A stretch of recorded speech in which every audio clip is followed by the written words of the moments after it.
Judge, I found something on the roof I need to show you really quick. All right, thank you, Rick. Everybody, we're going to take a quick recess and check out what Rick's found. We are in recess.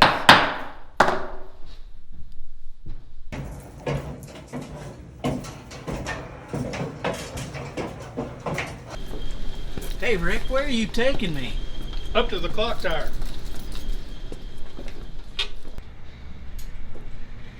Rick, what are we doing in the clock tower? What's so important? You gotta see this. What? Look what I found. What is this? What's up, Woodford?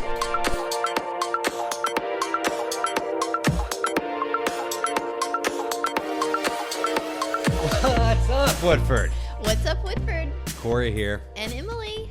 So happy to be back for the third time. Consecutively. Consecutively. Third week. We made it. We made, yay! Third time's a charm. Jazz hands. This will be the one. This will be the episode. Yeah, you're in for it. HOTA status. All right, well, let's thank our sponsors. Kentucky Bank is our presenting sponsor today. Call it home. Thank you to Kathy and the whole team there at Kentucky Bank. We appreciate you. Like hot coffee. And is it chilled water or bourbon? It's like chilled water. It's just water. Or LaCroix or something like that. Man, so yes, Kentucky Bank. I've got an idea. You ready for this? Oh man, your ideas, Corey. I mentioned this a while back, but we're actually doing it this time. We're gonna have a jelly bean from the Kentucky Bank candy jar, and these jelly beans are special, Emily. How special, Corey? Very special. I'm going to now look at all the different flavors that we have to choose from. Some are horrible. Gosh. I mean, horrible. Yeah, look at some of those. And others are okay, are not bad. So let's. I just want you to give a quick smell of this. No, Can you I just don't think smell. I'll waft it. Okay. I'll waft it. So Okay. COVID here. I'm just gonna jiggle. Yes, jiggle it. Can you? I'm just Yeah, gonna jiggle. do a tasty one. Oh, there we go. Okay. I'm gonna jiggle a couple out. Okay. Okay. All right.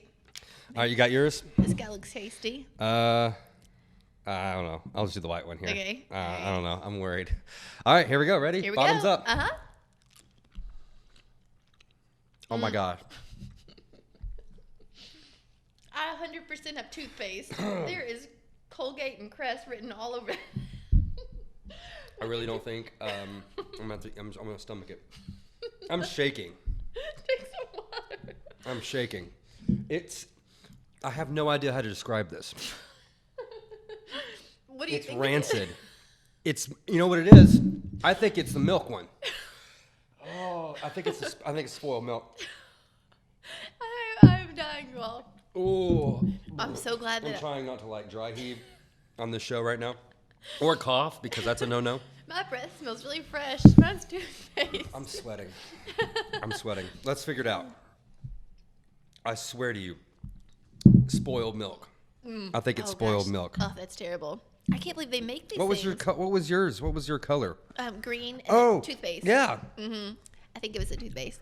I feel fresh. You feel I fresh? feel good, yep. I don't feel fresh. You need the toothpaste one to wash it down. That's so gross. I'm taking another drink.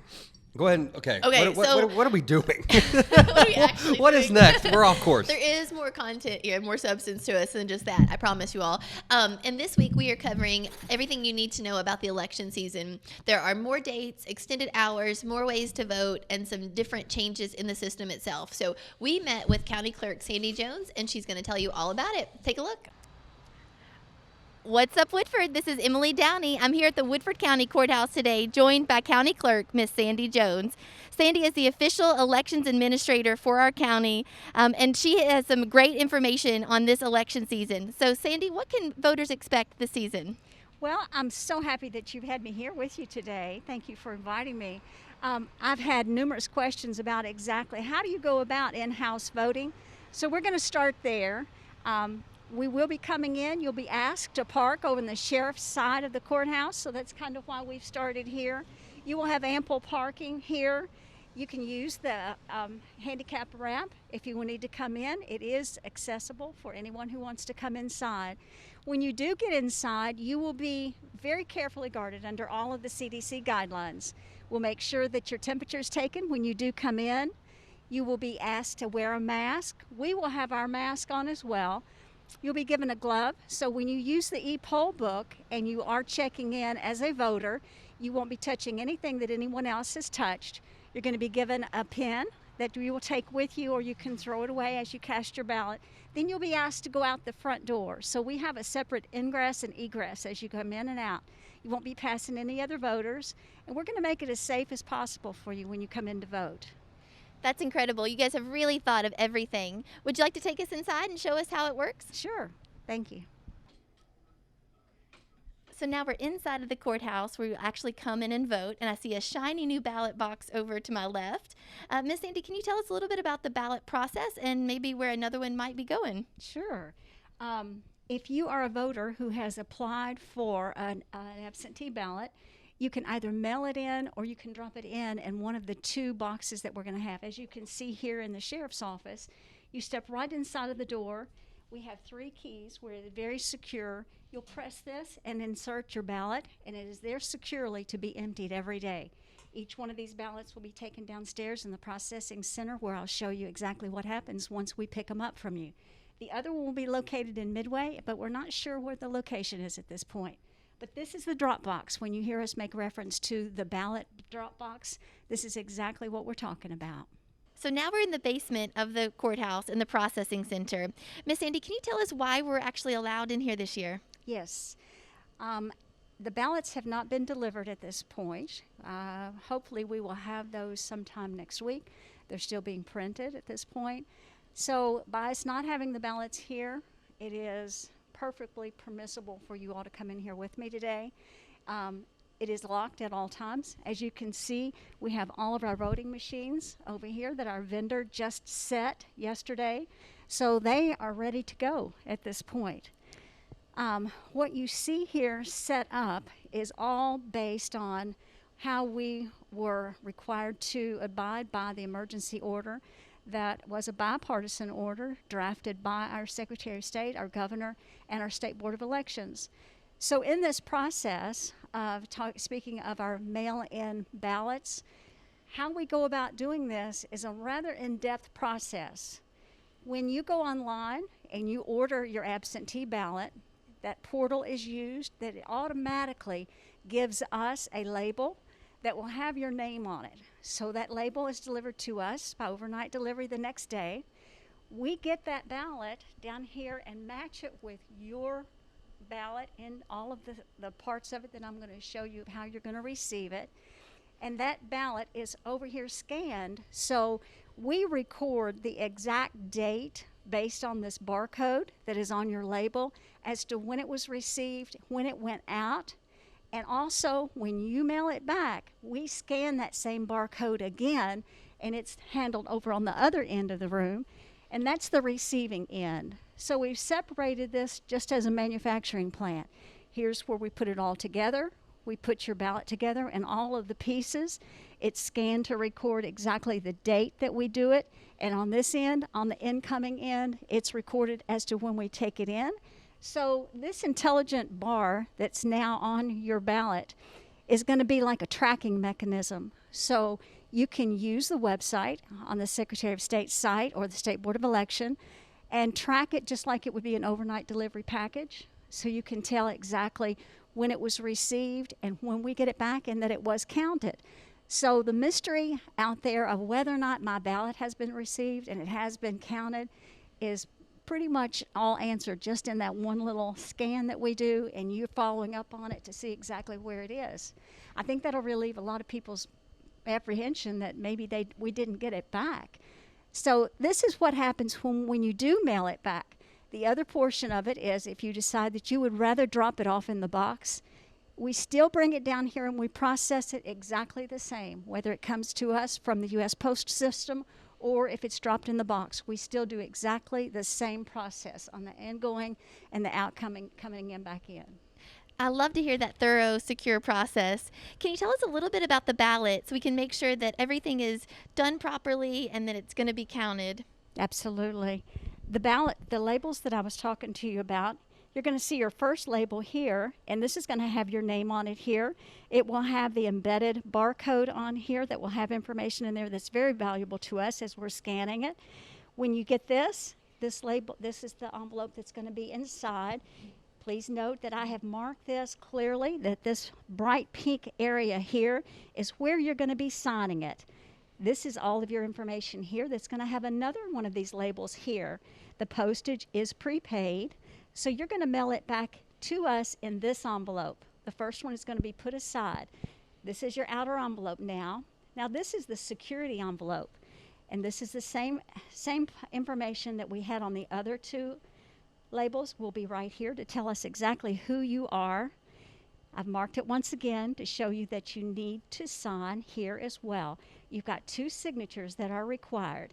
Inside, the very important part about this is that you see that it is perforated here.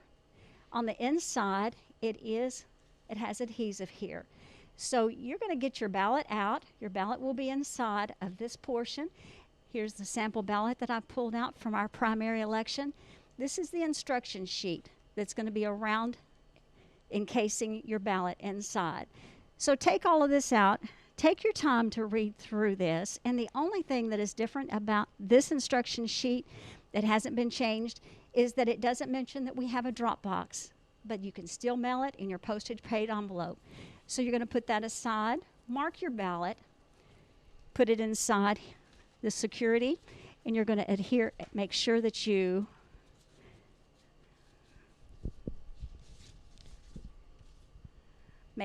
dampen that, and you're going to close it up and seal it down tight. Do not tear off your flap. Please leave that attached. With all of that enclosed and it's all sealed down and the flap is still attached, you're going to put it inside of this envelope here.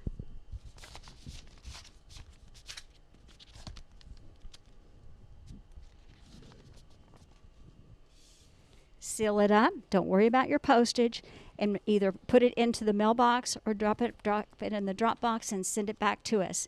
And that's the complete package that comes back to us. Then you go online to see exactly where it is and when it does reach us. That sounds easy enough. I think I can do that. So tell us about the dates. I think there are some extended dates and hours that our voters might need to know about this year. Yes. We have more voting options this election than we've ever had in the past. We have in-house voting that's going to start on Tuesday, October the 13th. We have Saturday voting. We've never had Saturday voting before. So the 17th, the 24th, and the 31st, Saturdays, you're able to come upstairs and do your in-house voting there as well. The extended period on Saturdays, we're looking at right now 8 to 12. That just depends upon how people take Saturday voting. If it's lull and we don't have a lot of activity, we will start at 12. But if the lines continue, we're just going to be there as long as people need to come in and vote. So there's a lot of options out there, and that's not even including Election Day. These are everything that you can do leading up to Election Day. This is, September is your registration, National Registration Month. Very apropos for where we are. You have until October the 9th to register to vote. The 5th. It's the 5th that you have to vote, register to vote. And the 9th is the last date that you can ask for an absentee ballot to go on the portal and to request your ballot. So the 5th is your deadline to register. The 9th is the last day that you can request your absentee ballot, because we have to have time to process it and make sure that all of them that are out, which is now about 3,500 requests that we've had, so we've had already a huge request. We have time to process them when they get back.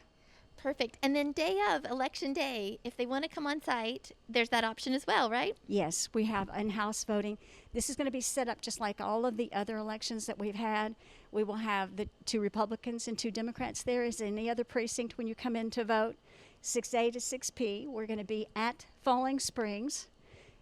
We will have 9 stations out at Falling Springs. This is the proposed plan, what we have submitted as the County Board of Elections to the State Board of Elections. So unless that changes, we will have 9 stations out there that are not precinct specific, meaning you don't have to come out and go, now where's my precinct? You can go to any of the stations and they're all equipped to give you your ballot. Awesome. Well, there are so many opportunities. Where can they find this information if they need to kind of review the information we've given today? Where should they go? You can go to woodfordcountyclerk.com. A lot of the information is there. We have a web on our Facebook page. We have some information there as well. But please call us if you have any questions at all. The number that you can get through that is the most open, and we have a line down here, is the 873-8005 phone number. That's pretty much designated for our voting questions. So just give us a call. If you have any questions, we'll be glad to help you. Thank you so much, Sandy, and thank you to all of you guys for exercising your right to vote. That's What's Up Woodford this week. We're at Wildside Winery with Miss Alicia. Alicia, thank you for joining me this afternoon. Yes, it is afternoon. Tell us a little bit about Wildside and what you got going on out here. Absolutely. So Wildside Winery, out here we have about 30 acres of space for people to come out and enjoy. So we've gotten very creative in the times of COVID. So we're doing things like drive-in concerts and sangria Sundays, opportunities for folks to come out and be in their vehicle, be properly social distanced, have their lawn chairs, have their picnic blankets, and still get to enjoy things that feel normal. So live music, entertainment, those kind of things. So. Great. So Alicia, how do you use technology here on the Wild Side? Technology is actually super important here at Wildside. So interestingly enough, we are located kind of down in a little valley, and our building has a steel roof. So what that means for cell phone reception is that it's basically nil. It's pretty terrible inside the building, and then of course outside. So when folks come to the winery, you know, they want to look at their cell phone, and or if we want to use our point of sale system, we have to have some kind of service. So Windstream is what we choose for that. And it takes great care of us. We can bring our point of sale systems outside the building. We can use them inside the building. We can walk to tables. We can do all the things that we need to do thanks to our Windstream service. Fantastic. That's great to hear. So in the unfortunate instance that you don't have connectivity, what happens? I mean, that more or less brings us to a standstill. So we can't, I mean, we can run transactions in what is called an offline mode and then hope that when people go away and things come back online that everything worked. But that's really a shot in the dark we hope not to take. So, So it's detrimental to your business. How do you communicate to everyone out there, hey, come to the Wildside Winery. We got all kinds of great stuff going on. So I'm actually a huge social media buff. Before Wildside came along, that was a big part of my career, was helping small businesses with their social media marketing. So I've been able to bring that skill set to Wildside and to massively increase at least the number of people who are getting exposure to our business. Every single time we have an event, every weekend, you have people who come into the tasting room and say, hey, I didn't even know this was here. And the business has been here for 15 years. So social media is greatly impacting our ability to reach potential customers. Well, that's great to hear. Thank you very much for your time today. Thank you very much for letting me exercise my arm. In social distancing world today, that's very important. Cory, Miss Emily, throwing it back to you. Welcome to Woodford Weekends, everybody. Emily, where are we? We are in the Woodford County Visitor Center, the home to all things tourism and destinations and attractions. Fantastic. I see some pretty awesome merch over here. Yes, Cory, let me show you around here. So if Yeah. you guys are coming into Woodford County or you're a local and you just want to know kind of what are the things to do, you have guests coming into town, you want to figure it all out, come here to our little spot in the world. It is the cutest little spot that our tourism chair, Maria Bohannon, has put together. So we have plenty of brochures, as you can see, Castle and Key, the Scenic Railroad Museum, but also other communities as well. So if you're coming through the area, feel free to grab some literature, figure out what's going on.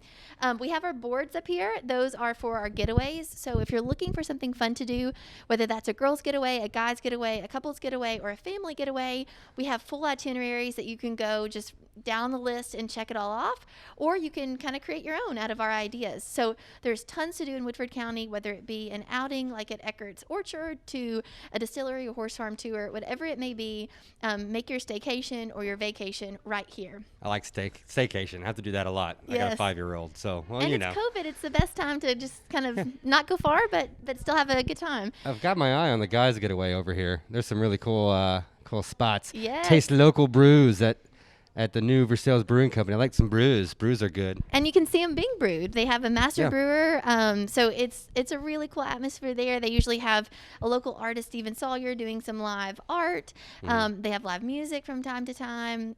So yeah, it's a great place to explore. So our Woodford Weekend shirts have the icons of kind of our signature industries of bourbon, wines, and bloodlines.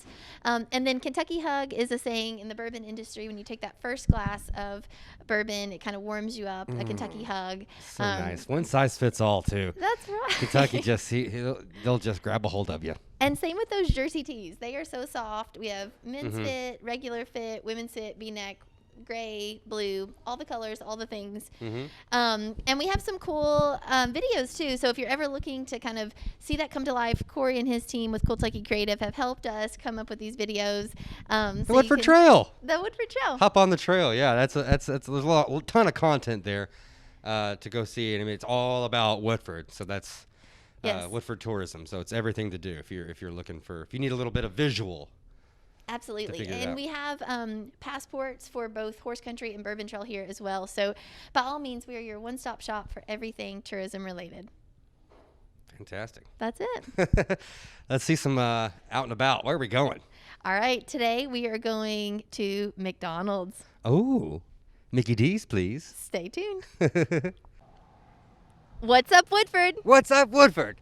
We are here at our local Versailles McDonald's, and they have a special announcement today, Cory. The McRib is back. Oh, buddy, sorry, no. But they do have Jurassic World toys. Oh, can I have one? If you're good later. But the real announcement, guys, is the Mick app is here. All you have to do is go online to your local app store, download the app, order your food, and then... like that. That is crazy fast. It's McMagic. It is McMagic. It's amazing. Yes, guys. Well, thank you so much for tuning in. Go to your local app store, download the McDonald's app, place your orders, and we will see everybody back next Monday.